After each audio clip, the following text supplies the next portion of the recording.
오늘 여러분이 살아가는 범사가 어디까지입니까? 또 어떤 범사를 살고 계신지 매우 좀 궁금하기도 합니다. 우리가 보통 이 범사를 이야기할 때 범사에 하나님이 살아계신 것을 부인하진 않습니다. 그러면서도 우리가 범사에 하나님이 친히 우리 가운데 역사하시는 것을 인정하는 것 같으면서도 사실 인정하지 않아요. 또 내가 인정하는 줄을 착각까지 할 때가 참 많습니다. 그런데 우리가 범사를 크게 정리를 해보면 이 범사는 이제 내가 생각하고 내가 이해하고 또 내가 마음대로 하고 싶어하는 범사가 있어요. 그런가 하면 이 범사는 하나님이 내게 주신 범사가 있습니다. 이제 우리가 언제라도 또 이렇게 생각하고 정리하면서도 우리는 늘 익숙한 부분이 있어요. 내가 범사에 하나님의 인도를 받고 또 하나님의 뜻대로 내가 살고 있다. 틀린 건 아니죠. 그러면서 내가 편한 대로, 내가 편리한 대로, 내가 익숙한 생각으로 하나님을 만들어 버립니다.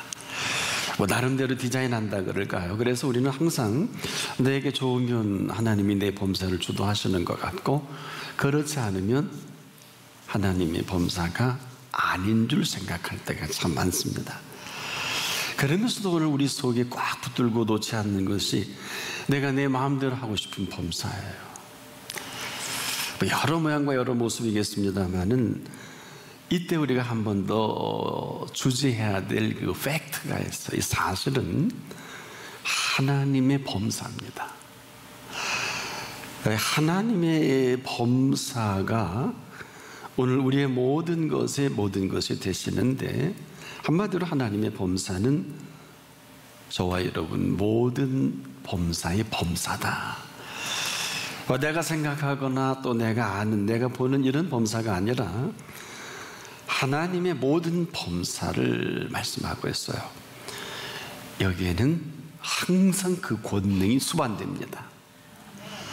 그래서 지금도 하나님의 모든 범사가 인생의 모든 것을 주도하시는데 우리만 모릅니다. 크게는 우리 인생의 생사의 문제예요. 화와 복의 문제, 때로는 흥하고 성하고 쇠하고 이 망하는 것까지도 주도하십니다. 우리만 몰라요. 망하고 나서, 어려워지고 나서, 사람이 죽고 나서, 이럴 줄 몰랐다. 우리가 이 생사의 문제, 우리가 살고 죽는 것을 저나 여러분이나 아무도 마음대로 할 수 있는 분이 없어요. 여러분, 이것처럼 중요한 게 어디 있을까요? 이렇처럼 생명은 그렇게 우리 마음대로 디자인되는 건 아니에요. 아무리 잘 나가던 사람도 화가 미치면 거기까지. 여러분도 우리가 보도를 보게 되면 이 사람이 이런 일이, 아무리 돈이 많아도 우리나라 지금 제일 돈 많은 사람이 4년째 누워서 못 일어나잖아요. 여러분, 세상 이치를 아십니까? 사람들은 지금도 동서독이 하나가 되는 이 베를린 장벽이 무너진 사실을 제대로 아는 사람이 많지 못해요. 여러분, 베를린 장벽이 무너질 때 어떻게 무너진 줄 아십니까? 어느 독일의 어떤 수상이 아니에요. 이렇습니다. 정확히는. 자, 1989년은 인류 역사에다 대단히 중요한 해예요. 그해 소련의 고르바초프가 우리나라를 잠깐 제주도에 들렸죠. 우리 노태우 대통령과 잠깐 만난 일이 있는데, 이분이 글라스노스트 페레스트로이카를 주장한 개방과 개혁을 단행하면서 동구권의 어마어마한 이 파장이 서방 세계의 국경이 서서히 열릴 때입니다. 그해 여름이죠. 89년 동독 주민들이 느슨해지니까 이웃나라의 국경을 통해서 서독으로 탈출합니다. 자, 이 서독 정부에서 서둘러 난민 수용소를 이제 안 설치할 수, 어마어마한 인구들이 몰려오니까 곳곳에 설치했는데, 서베린 슈판다우 지역 공터에도 대규모 난민 수용소가 설치됐었습니다. 1989년 11월 9일 늦은 밤이었어요. 당시 이 수용소를 지키고 있던 사람은 우리 한국 유학생 중에 한 사람이 유학생 신분으로 소독 정부의 허락을 받아 그 수용소를 지킵니다. 알바하는 거죠. 근데 갑자기 어마어마한 사람들이 몰려들었습니다. 동독 사람들이었습니다. 그들이 이 수용소 문을 열라고 어마어마하게 협박하면서, 근데 잘 버틴겼잖아요. 알바니까 그거 놓치면 안 되잖아요. 근데 그 무리 가운데 한 사람이 권총을 꺼내더니 겨누더래요. 근데 가만히 생각해보니까, 아니, 알바하다 총 맞을 이유는 없더래요. 있는 열쇠를 다 던져주고 출행하겠답니다. 일생이 그렇게 떼어보기는 처음이래요. 근데 중요한 건 그날 1989년 11월 9일 그날에 독일에 무슨 일이 있었는가. 1989년 11월 9일 저녁 동독 공산당 대변인 퀸터 샤보브스키라는 사람이 기자 인터뷰를 하는데 여행 자유화에 관한 특별 담화문을 발표를 합니다. 근데 사람들이 이렇게 뭔가 들어보니 별 내용이 없어요.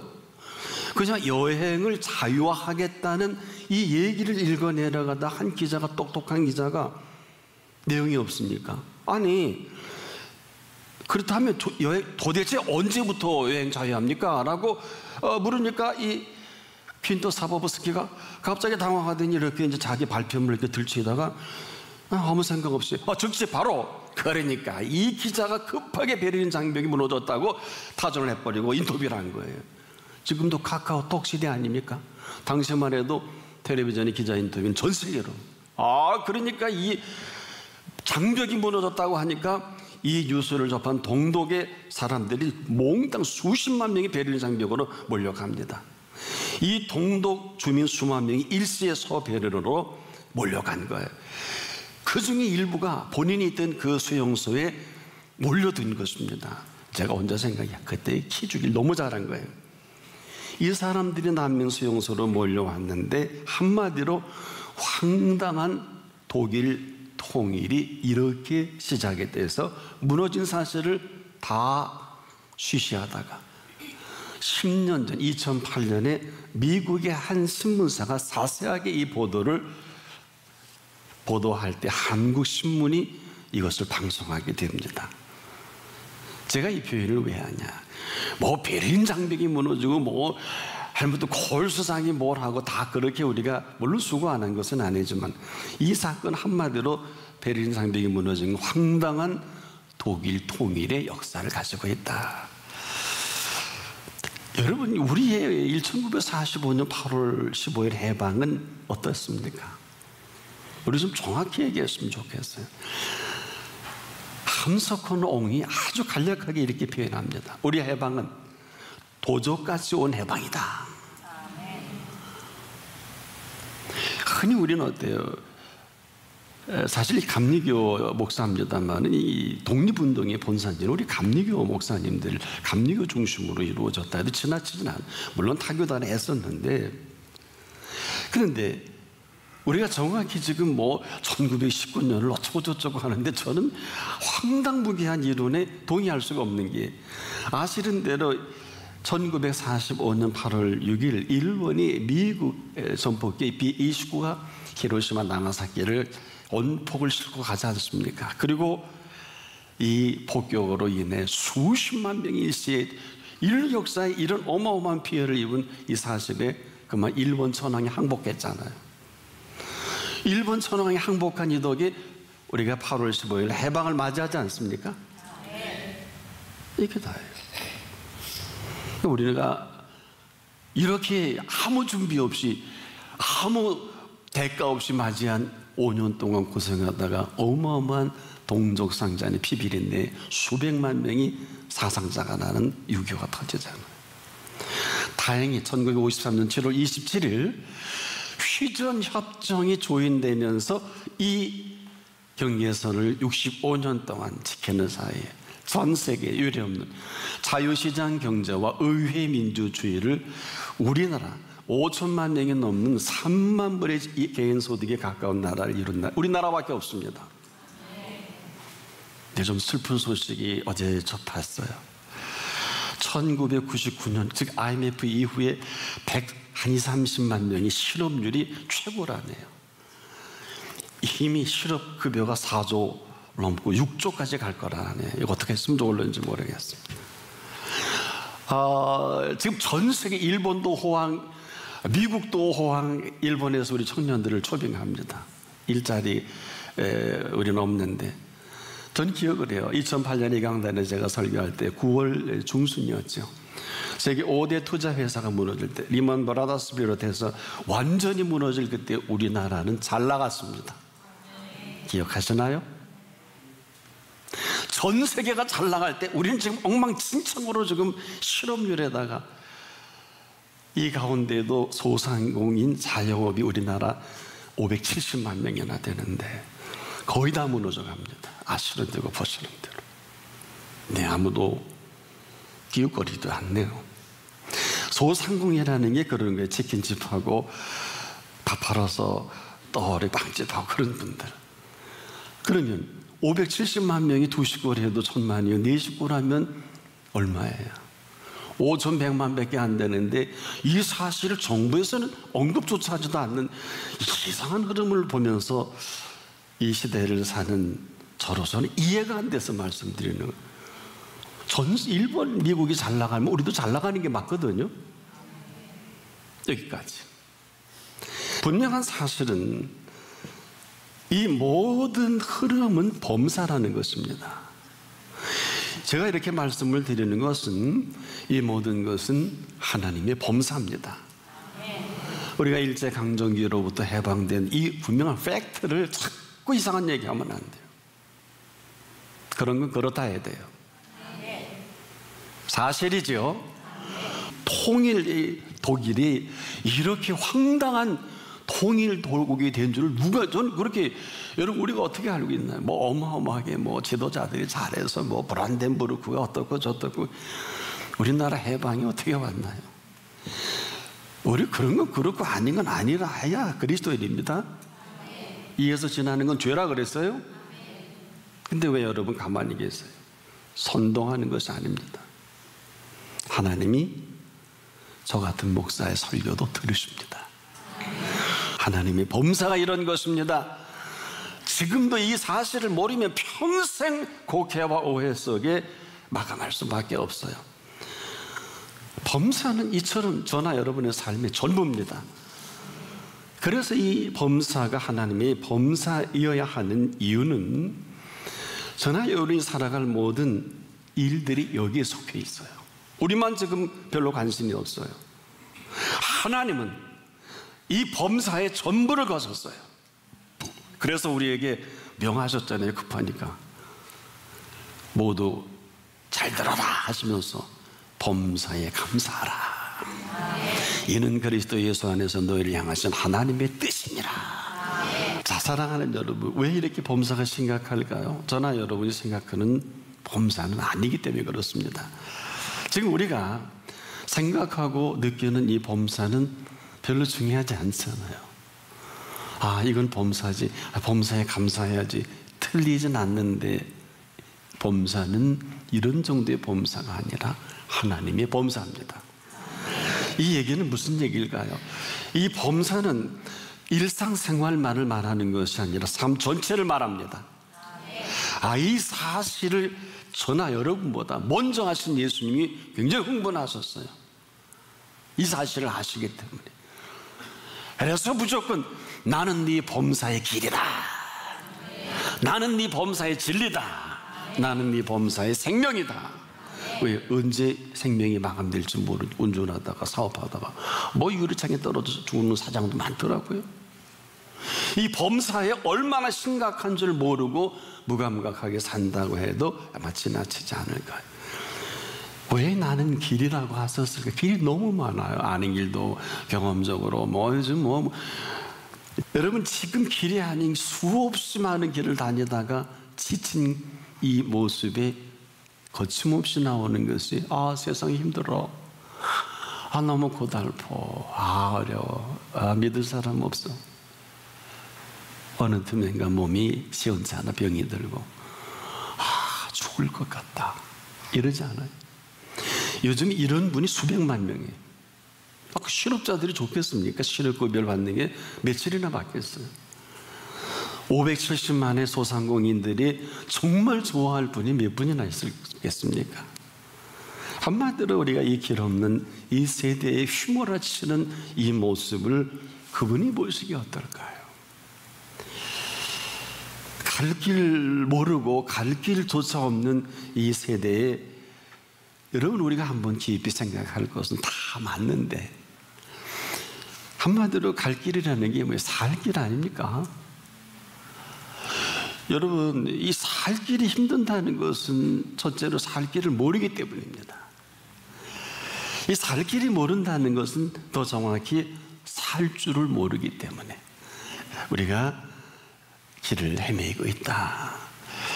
아무리 길이 많아도요, 살 줄을 모르면 이게 살 길이 아니지 않겠습니까? 근데 이 살 길은 누가 가장 잘 알까요? 인생에 경험 많은 분, 머리가 좋고 어떤 통계를 잘 가지고 계신 분, 일리는 있어요. 우리의 살 길은 삶을 지으신 분이 가장 잘 아십니다. 자, 그런데 이게 한 가지를 못해요. 제가 보니까 우리 성도들 이거 잘 못하시대요. 좀 여쭈면 됩니다. 한마디로 살 길이 어떤 것입니까? 지금 우리가 살 길을 몰라 이렇게 힘든 거거든요. 근데 그렇게 살 길은 왜 살 길이 힘들까? 한마디로 살 줄을 몰라서 그래요. 살 줄을 몰라서. 이 살 줄을 모른다는 것은요, 살 줄을 모르기 때문에 길이 없고 힘들고 어려운 거거든요. 여러분이 길을, 살 줄을 모른다는 것은 살 줄을 모르고 살 길을 산다, 이 얘기예요. 자, 정리해 볼게요. 이 살 길은 정확하게 삶을 지으신 분이 그 길을 아시겠죠? 자, 그러면 길을 모르면서도 묻지도 않으면 답을 얻을 수 없을 뿐 아니라 뜻밖의 살 길처럼 쉬운 길도 없어요. 여러분, 이게 충격적이에요. 모르면 죽을 맛입니다. 어려워요, 힘들어요, 안 돼요, 죽을 맛입니다. 그래서 예수님이 하신 말씀은 그냥 하신 게 아니에요. 이 살 길을 모르기 때문에 내가 곧 길이요 하신 것은, 한번 길이요 하신 그분께 정말 액면 그대로 신뢰하고 한번 따라 보신 경험이 있으세요? 전 있어요. 그래서 이 설교를 해요. 정말 한번 이 트러스트, 이 맡겨본 일이 있어요? 이렇게 온전히 그냥. 살 길이 얼마나 아름답고 얼마나 대단하고, 여러분, 이 살 길은 살아가는 것이 아니라 살아가게 하는 길입니다. 달라요. 지금 우리가 살아가고서 힘든 게 사실이에요. 언제 살아가라 그랬어요? 그거 하세요. 곧 병들고 성인병 들고 수명이 단축될 수밖에 없을 거예요. 살아가는 길은 그래요. 그러면 살아가게 하시는 것은 어떤 것이냐? 살아가게 하시는 것은 힘들지 않습니다. 모르면 찾아가면 힘들지만 가르쳐줘서 가면 쉽습니다. 여러분, 헤아리 이보다 쉬운 게 없어요. 살아가려고 하면 돈도 감춰야 되고 11조도 떼어먹어야 되고, 어때요? 요거 조금 와서 집도 사는데 어느 날 집이 날아갈 수가 있어요. 그럼에도 불구하고 오늘 살아가는 것은 이렇게 내가 몸대로 결정하지만 살아가게 하시는 그 길은 살아가게 하시는 분이 책임을 지십니다. 이게 달라. 우리는 내가 책임을 져야 돼요. 뭐 지금 잘 나가는 게 아니에요. 내 작품이에요. 아무리 돈을 많이 벌면 뭐예요? 내 자식이 지금 병들어 있는데, 아무리 내가 돈을 많이 벌면 뭐예요? 내가 쓰러져 있는데. 이게 우리 실상 아닙니까? 이거 어떡할 거예요? 현실인데. 삶이라는 것은 내가 살아가면 얼마나 힘들어요. 살 줄을 모르는데. 안 그래요? 여러분, 먹을 줄 모르는 음식 먹는 이 고역 아닙니까? 살 줄을 모르는 인생 왜 그렇게 언제까지 그래 살아가실래요? 살아가지 마시고요, 살아가게 하십시오. 정말 부탁입니다. 사람들이 살아가다가 힘들다 그래요. 여러분, 그럼 살아가게 하시는 것은 뭐냐? 살아가게 하시는 것은 사실 그분에 떠밀려 살아가는 거예요. 은혜에 떠밀려 살아갑니다. 은혜에 떠밀려 말합니다. 은혜에 떠밀려서 자녀에게 표현합니다. 은혜에 떠밀려 사업합니다. 은혜에 떠밀려서 기도합니다. 저 보면 어때요? 고난을 늘 강조하고 아픔만을 얘기해야 되는데 제 설교에 고난이라는 두 자를 들어보기 힘드실 거예요. 없는 건 아니에요. 아픔이 없지도 않아요. 그러나 우리가 지금도 살 길을 모르니 삶이 힘들고 우리가 지금도 이 여기에 오해와 곡해 때문에 이렇게 힘든 것이지. 여러분, 왜 살 길이 이렇게 쉬운 줄 아세요? 여러분, 살 길이라는 것은 우리에게 길을 말하지 않아요. 아세요? 살 길은 우리가 살아가는 길을 말하는 게 아니라 살 길이라는 것은 살아가는 그 사람이 지금 기쁘고 즐거운 것을 말합니다. 삶이 기쁘고 즐거운데 갈 길이 뭐밖에 없겠습니까? 삶이 기쁘고 즐거운 사람은 사망의 음침한 골짜기는 어느 곳이든 밤이든 낮이든 삶이 기쁘고 즐거운 사람에게는 어느나 삶이 기쁘고 즐거운 살길입니다. 차제 아이들이 공부를 안 하면 저는 1, 2년이고 쉬게 하라고 그러고 싶어요. 사업이 너무 내가 하다 안 되면 잠깐 더 망하기 전에 조금 멈추어서 무슨 얘기일까? 일하기 싫고 공부하기 어렵고 사업이 어렵다는 것은 문제가 큰 것입니다. 여러분, 이처럼 어리석을 데가 없어요. 무슨 얘기냐? 목표를 세워 억지로 이루었지만 삶이 기쁘고 즐겁지 않으면 이거는 고통이에요. 정리해보자고요. 지금도 살 길이 막막한 게 아닙니다. 없는 게 아니에요. 살 길은 지금 얼마든지 있습니다. 단지 우리가 관심이 없어요. 제가 이렇게 말씀하면서도 그럼 참된 살 길이 뭘까요? 오늘 지금 이 시간 이후로 제 언어를 들으신 하나님의 준비한 살 길이 뭔 줄 아세요? 여호와 이레입니다. 이것은 하나님이 준비하신 준비입니다. 어느 정도인 줄 아세요? 고린도전서 고린도 교회에게 이 표현을 했어요. 하나님이 자기를 사랑하는 자들을 위하여 예비하신 모든 것은, 자기를 사랑하는 자들 때문에 예비한 모든 것은 눈으로도 보지 못하고 귀로도 듣지 못하고 사람의 마음으로도 생각지 못하였다 함과 같으니라. 가장 행복한 그 한 사람이 살아가는 하루는 1000년을 살아도 바꿀 수 없는 행복입니다. 우리가 지금도 엉뚱한 걸 가지고 대신하려고 하다 보니까 억지가 되고 오늘도 우리에게 주신 즐거움과 기쁨이 다 사라지니까 엉뚱한 기쁨 위에 엉뚱한 즐거움을 가지고 자꾸 대신하려고 그러는 거예요. 목회하는 특히 저에게 그렇다면 얼마나 힘들겠어요? 힘들지 않은 게 아니라 힘들 때마다 하나님의 기쁨과 즐거움과 지혜로 무시로 성령 안에서 하나님이 인도해 주십니다. 이 기쁨과 즐거움을 지금도 저는 나누기에 사랑하는 여러분도 함께 이 흐름 속에 들어오기를 축복합니다. 이걸 아시려 하듯이 여러분 시편 37편에 보면 아주 간단해요. 여호와를 기뻐하라. 저가 내 마음의 소원을 이루어 주시리로다. 이 시간이에요. 우리는 그냥 즐거고 기쁜 것밖에 한 게 없는데 여호와를 기뻐하라. 저가 내 마음의 소원을 이루어 주시리로다. 지금 다 이루시는 거예요. 지금이에요. 하긴 뭐래요? 그만하면 됐죠. 그만큼만 일 조절해 놨으면 됐지. 기쁨이 뭘까요?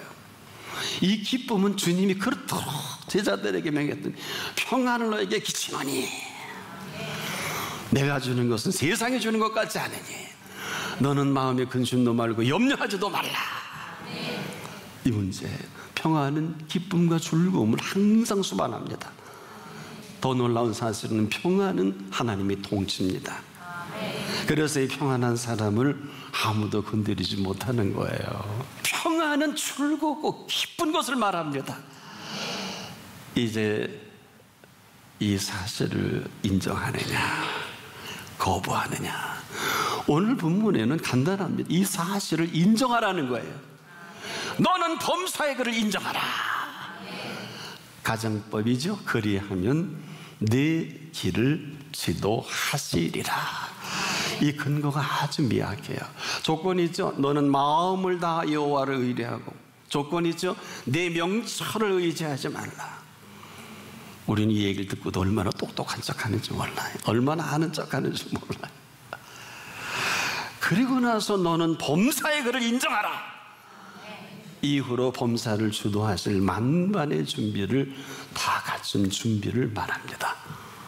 이 준비는 이 오늘 우리의 대화를 들으시고 이 말씀을 듣고 계신 하나님의 준비이시기도 합니다. 괜히 쓸데없이 똑똑한 척하지 마세요. 제발 하나님보다 더 똑똑한 척하지 않기를 바랍니다. 사람 의지하다가 하나님 놓치지 않기를 바랍니다. 얼마나 많은 사람들이 10년 동안 따라다니다가 지금 감옥 안 가게 다행이에요. 달성식지요. 하나님은 안 될성 싶은데 됩니다. 기도 쉬는 제가 그렇듯이 지금도 기도가 대단한 게 아니에요. 여쭈세요. 답이 없다. 또 여쭈세요. 또 없다. 수로보니게 여인처럼 여쭙자고요. 자녀의 떡을 취하여 개들에게 던지면 마땅치 않다. 뭐 이런 게 있어 이러지 마시고요. 개보다 더한 납니다. 그러나 개도 제 주인의 상에서 떨어지는 부스러기는 목숨이다. 주님이 이렇게 변덕적인 건 좀 몰랐어. 이리보고서 연구에도 이것을 받아들일 것이 아닌데, 이거구나, 이 사실이구나, 여자야 내 믿음이 크도다. 인정입니다. 지금도 늦지 않았어요. 우리가 그분의 음성에 귀를 기울일 수 있기를 바랍니다. 범사는 하나님의 범사로 오늘 하나님이 범사이십니다.